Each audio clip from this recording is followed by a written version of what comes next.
So, as some of you out there might know, the Nintendo GameCube was my second console of all time, and also my second Nintendo system ever next to the Game Boy Advance.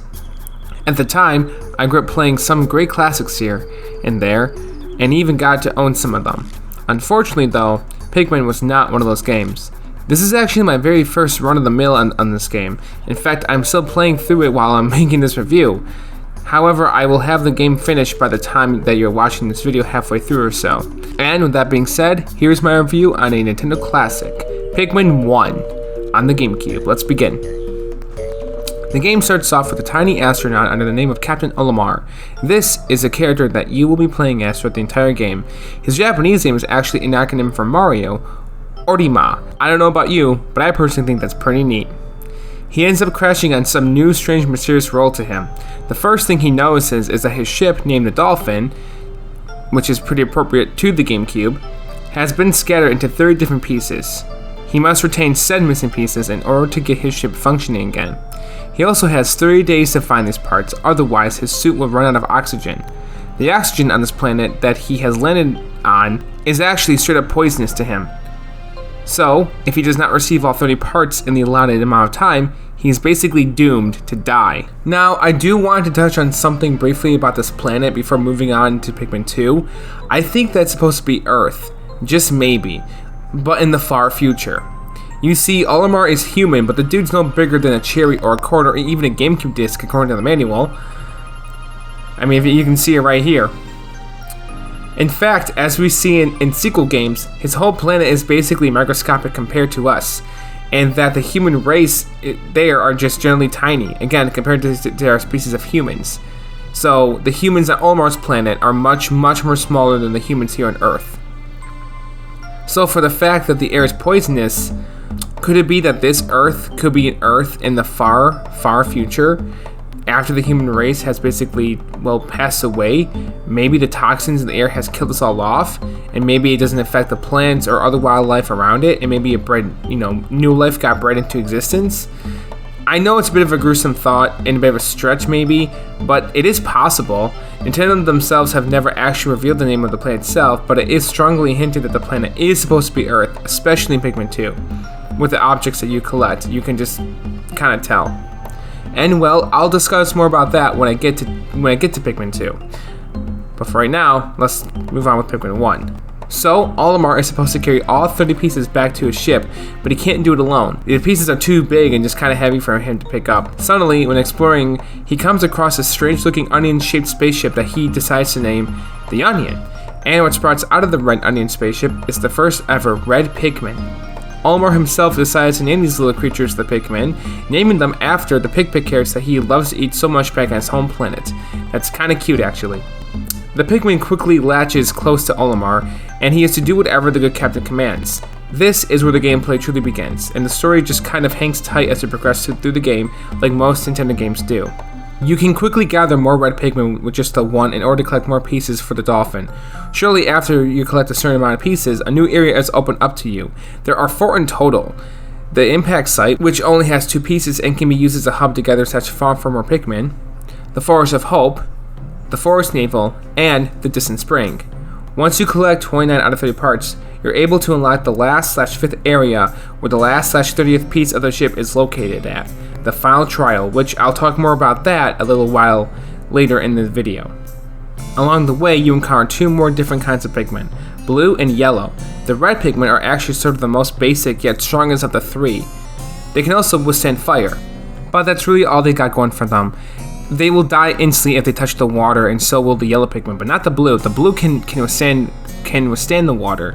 That's their theme or gimmick, is that they can actually go in the water, or the yellow Pikmin can be thrown a little higher than the red and blue ones can be. However, they can also pick up these bomb rocks, which can help blow up these walls that you need to destroy in order to progress. Now for the control / gameplay. Not only can you throw Pikmin like I mentioned already, but you can control with the right C-stick in the original GameCube release of the game. And with Olimar, you can control them with the left analog stick, obviously. To call them with Olimar's whistle, you'll need to press the B button. If you hold it down, if you just press it once, it'll just do a quick whistle to call a few. But if you hold down the B button, you can call like a whole bunch of you at once in a circle. The X button dismisses all of the Pikmin, and the Y button actually opens up a map that will help you find all of the missing ship pieces. You don't get the map until after you collect the 5th piece though, so it's like unlockable after you collect the first 5 pieces of the ship, in whichever order you want to collect them in. The L, R, and Z buttons all control the camera in different ways. I'm not entirely sure of how the Wii version controls / plays as I have not tried it out myself yet. However, I have heard that it's actually pretty fluid and relaxing to play the Wii version. In fact, some people out there consider it to be the definitive version of the game, of both of them. And I think Pikmin 3 even has Wii remote and nunchuck support, but I've not played it yet, so I don't know. I do own it, but I don't own 2 yet, just 3 for right now. Which that is totally okay. I have no problem with that, and may even try it out sometime myself for Pikmin 1. I would definitely do that for Pikmin 2 though. However, this version of the game, to me, it just feels like it was made for the GameCube. And I just love the way the tightness of the controls feel and just the way this game is just designed overall on this system. Yes, there may be a time limit, but that doesn't really stress me out too much, and it's still kept in the Wii version, so that doesn't really matter. What I'm trying to say is that, okay, so Pikmin, I'm sorry, but this game it's just so made for the GameCube. Like, you can just tell by the way it feels, by the way it looks, its aesthetic, especially if you played it on this console yourself. If you experienced the Wii version first, that's fine, that's fantastic, that's great. If you never played the GameCube version before, fine. Everyone's different, right? That's okay, there's nothing wrong with that. But for the fact that Olimar's ship is called the Dolphin, and that in the manual they show you an image of Olimar next to a GameCube disc, there's like little hints that's like, yeah, this game was designed for this console. And what I'm trying to say is that this might, to me, it's like one of the best games in the GameCube for sure. I'm sure the Wii version is great, but this is like one of the highest classic GameCube titles, in my opinion. Remember earlier how I mentioned that Olimar only has 30 days to leave the supposed post-apocalyptic future Earth? Well, in each said day of the game, there is a timer at the top of the screen, like I already mentioned too. And I believe that said timer lasts about 15 minutes to half an hour each day. It is possible and can be quite fun to collect more than 1 piece a day. I think the idea is that you're supposed to collect 1 piece a day, considering that the game gives you 30 days and 30 pieces, but obviously you don't have to do it that way. You can do it however you want. You can spend days where you don't collect any pieces to collect more Pikmin, and you can spend days where you collect a handful. I try to get at least 2 a day, so that I'm able to catch up in time. I was actually able to beat the game with 5 days remaining still for my first playthrough, which, I don't know, to me that doesn't seem too bad, but again, this is just my first playthrough, so, that's, just, I don't know, I had 5 days remaining when I was able to finish it. However, if you're someone who has not played Pikmin 1 before and would love to have the best ending of the game once you're done, I, again, highly recommend you scavenging for parts as fast as you can. Don't be too afraid to use a guide at first. For most spots in the game, I found myself mostly using the blue Pikmin, considering that there are a lot of areas with water in them, especially in the distant spring, that you may not always be too quick to react to, and if you have the other Pikmin with you. Yeah, Pikmin can die pretty quickly in this game, so you're going to have to be prepared. You're also not allowed to have more than 100 Pikmin for whatever reason on the screen, and if you do happen to have more than over 100, whatever the Pikmin put in their onion spaceship, stay in there to create more for later. There are various creatures in like these little like colorful circles, or circles like numbers on them that the Pikmin can pick up, it's blue, red, and yellow circles, so, for their ships, but they can pick up whatever they want to. So whenever they defeat an enemy or a creature, they bring their corpse back to the ship to create more Pikmin, which, okay then, that works. Okay, So, yeah, you can have up to 999 Pikmin in this game. And I highly recommend you building up as much Pikmin as you can as well for the final boss. I didn't know, at the time, I was like, well, I'm just going to trade all the pieces, but it's not only that, you also need to build up your Pikmin. You do, not just for the final boss, though, for the game in general. For some pieces and for some enemies, they require a lot of Pikmin to combat against and to pick up the pieces to get them back to the ship. If you're not too careful, you can actually get a Pikmin genocide on your hands and lose all of a certain number or a certain color of Pikmin if you're not too careful with who you have on you at the time. So be aware, at least have 1 Pikmin remaining on the spaceship whenever you go, which I'm sure most people out there do that. I've never experienced this myself, but I know it happens in the game. I think in Pikmin 2 at least there's a chance that you can get a Pikmin genocide. If you're trying to farm for Pikmin, Whenever Olimar does grow Pikmin from what's on the planet, he has to pluck out of the ground. Sometimes this can be very time consuming, leading it to be quite inconvenient. So if you have over 100 with you, like I mentioned before, you don't have to worry about that too much once you get to that number. Anyways, like I was saying a bit before, I actually do like how tight and quick that you have to be in order to finish this game. I feel that Pikmin teaches you healthy habits and multitasking, in case if you've ever had to in a given situation. I actually deleted my first playthrough save data before I finished the game for the first time, because I figured that I should aim for at least getting 2 pieces a day like I mentioned earlier, if I could. And long and behold, that actually worked out a lot better for me. Because like I mentioned before, only had 5 pieces, or only had 5 days remaining by the time I was at the end of the game. Which I could have used those 5 days, or 4 days if I wanted to like build up my Pikmin army, but no, I was good enough at the time, so I didn't need to. There are also occasional boss fights in each area that don't have their own special location/arena or level. Instead, they're actually part of the land itself, which does help give the game more of an organic or natural feel. Each time you defeat a boss, you're given a piece of dolphin as a reward. That's pretty cool. However, not every boss is mandatory, and not every boss does hold a piece. Only the mandatory ones do, obviously. Some of them are actually optional. Oh, like this one decaying one in the forest navel. This boss right here, this like decaying Bulborb over here. Yeah, he's disgusting and gross. You do not have to fight him. He's only available for the first, I think, 11 or 15 days of the game, so you can attack him if you want to, but I decided not to mess with him during my first playthrough. I mean, I'm trying to get the pieces here, but maybe one day, just for fun, I will. Especially if you, again, want to build up your Pikmin as fast as possible. Alright, so if you, again, get all 29 out of 30 parts, and if you're at the final trial, I want to talk a bit about this area. After getting through some obstacles at first, which can be a pain in this area, especially for the yellow Pikmin if you're not too careful, here you meet one enemy in the area. He's the final boss himself, and can kill 100 Pikmin with just a snap of a finger. The Emperor Bulblax. He can be really tough to finish off, at least in the GameCube version he was for me. I would primarily focus on using yellow Pikmin to defeat him if you can. There are bomb rocks around the sand type arena thing that the yellow Pikmin do sometimes throw into his mouth, and if he eats them while they hold them, that also affects him too. If you're not too careful, they can accidentally destroy all the Pikmin that you currently have with you, so you gotta be really careful with those bomb rocks. Also, like I mentioned, since the Emperor himself can eat the Pikmin and kill them off really fast, you may have to run back and forth quite a bit until you finally get there. I sure did. Eventually, with enough effort, the Pikmin do it. They defeat the Emperor Bulblax and receive the final part of Olimar's spaceship, a piggy bank. Of course! So with that all being said and done, you end receiving the best ending of the game. There are 2 other endings which are kind of hilarious compared to this one. If you manage to collect most ship pieces, primarily the required ones, Olimar just abandons the Pikmin, having them just leave there, wondering if he'll ever return, which is really sad. And another ending, if you rush out to get the pieces, but not quite all of them, when Olimar attempts to hot tail key it out of there, his ship crashes down, and he gets seriously injured. So the Pikmin try to help heal him up in the only way they know how. They decide to plant him. Yup, Olimar gets turned into an actual Pikmin in this ending. That's just freaking great. I love it. I mean, he's kind of a jerk, so he has it coming in these endings. But you know, come to think of it, maybe Olimar actually died in that ending after he crash landed, and so they decided to put his corpse in the ship, much like they do with the rest of the creatures on this planet.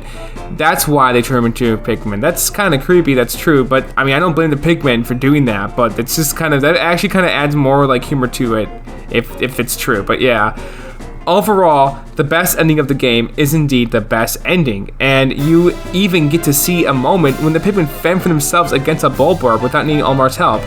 I just love that. That's pretty awesome to me. Then we see Captain Olimar blasting off into space from the planet. We see behind him a bunch of other Pikmin spaceships. Who the heck are these guys? Now, I know there's purple and white Pikmin in Pikmin 2 and 3, and rock ones, but there are green ones and some other colors too. I haven't seen these guys in the other games, not even in the spin-off 3DS one. Maybe perhaps these guys will show up in Pikmin 4? Who knows? I mean, I have no idea. Maybe. Who knows for sure? So guys, that about does it for my Pikmin 1 game review on the Nintendo GameCube. I have yet to play the Wii version. I'm not sure I'll ever get around to it. However, I do plan to play the Wii version of Pikmin 2, like I mentioned before in the video, whenever I can get around to picking that up. Anyways, I hope that you enjoyed my review, so I'll see you guys in my next video, which may be a review of another classic GameCube title, starring a certain green plumber. I'm looking forward to that one. See you guys then. Take care and thanks for watching. Have a good one.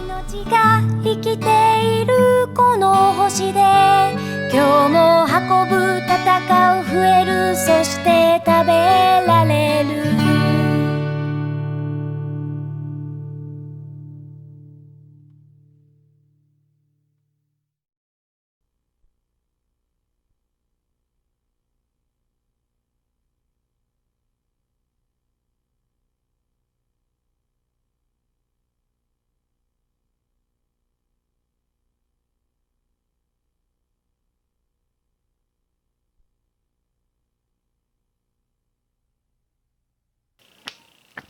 Okay, I'm sorry, I just gotta break a moment in the video in the review. If there's an appropriate time where I can show this, because this is kind of improv, it's not scripted, but I just want to show the manual to Pikmin for the GameCube to see how beautiful it kind of is. In fact, some of it is hand-drawn.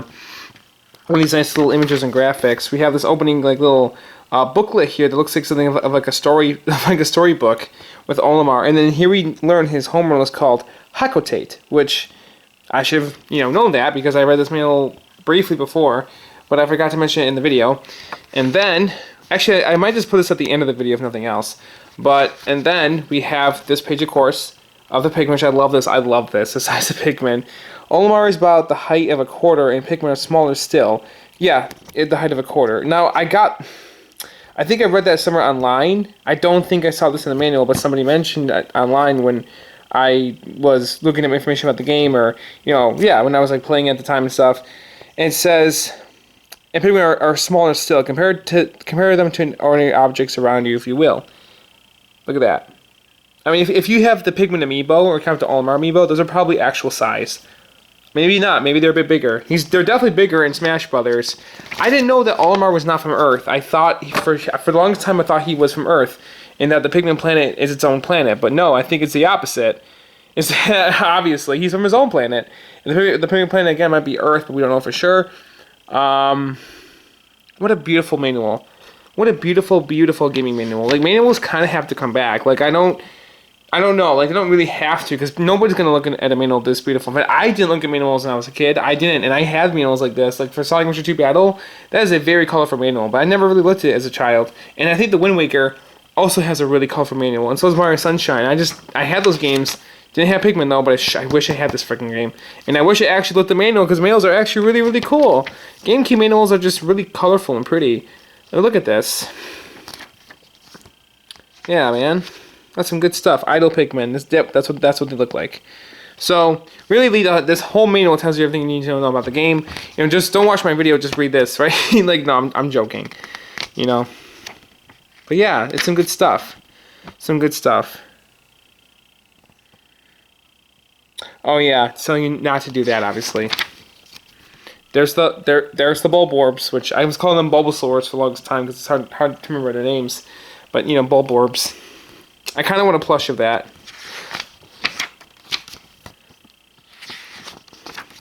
And then there's this beautiful picture of the characters.